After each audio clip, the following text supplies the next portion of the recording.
검찰은 12.3 내란 사태 수사에 속도를 내고 있습니다. 수사 상황은 어떻게 되는지 서울중앙지검 연결하겠습니다. 구나연 기자, 전해주시죠.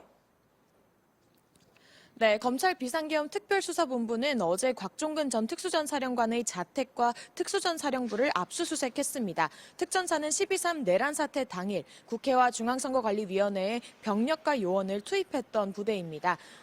특히 곽 전 사령관은 그제 국회에 출석해서 윤석열 대통령으로부터 의결 정족수가 안 채워진 것 같다. 문을 부수고 들어가 의원들을 끌어내라는 지시를 받았다고 밝힌 바 있습니다.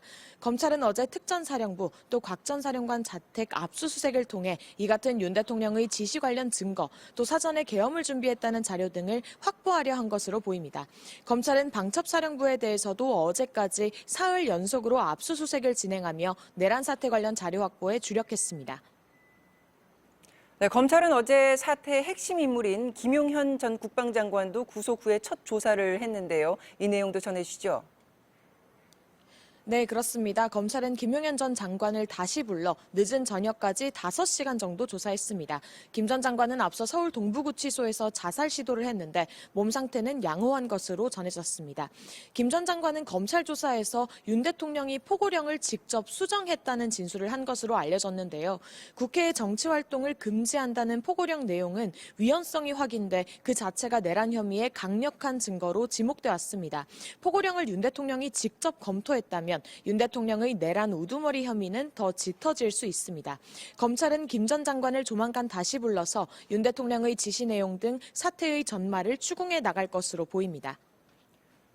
네, 계엄 당시에 투입됐던 군에 대한 수사가 확대하는 모습입니다. 어제에 이어서 오늘도 계엄군 수뇌부에 대한 수사는 계속 이어지겠죠?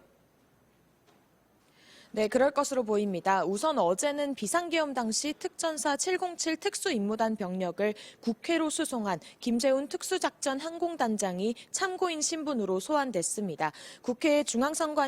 국회와 중앙선관위의 요원을 파견하는 데에 관여한 정성우 방첩사 1처장도 소환됐습니다. 계엄 선포 직후 윤 대통령과의 통화에서 이번 기회에 싹 다 잡아들여 정리하라는 지시를 들었다고 밝혔던 홍장원 전 국정원 1차장도 어제 검찰 조사를 받은 것으로 확인됐습니다. 군 주요 인사들은 지금 국회 출석, 야당 의원과의 면담, 언론 인터뷰 등 다양한 형식으로 사태에 대한 증언을 이어가고 있는데요. 엇갈리는 주장이 많은 만큼 특수부는 군 인사들의 진술뿐 아니라 객관적 증거를 통해 계엄 전후 상황을 재구성하는 데 수사력을 집중하고 있는 것으로 전해졌습니다. 검찰은 오늘 여인영 전 방첩사령관을 다시 부를 가능성도 있는 것으로 전해지고 있습니다. 계엄군 수뇌부에 대한 고강도 수사를 토대로 검찰이 내란 수괴로 사실상 전제한 윤 대통령을 언제 어떤 방식으로 불러 조사할 것인지에 대해서도 관심이 쏠립니다. 지금까지 서울중앙지검에서 전해드렸습니다.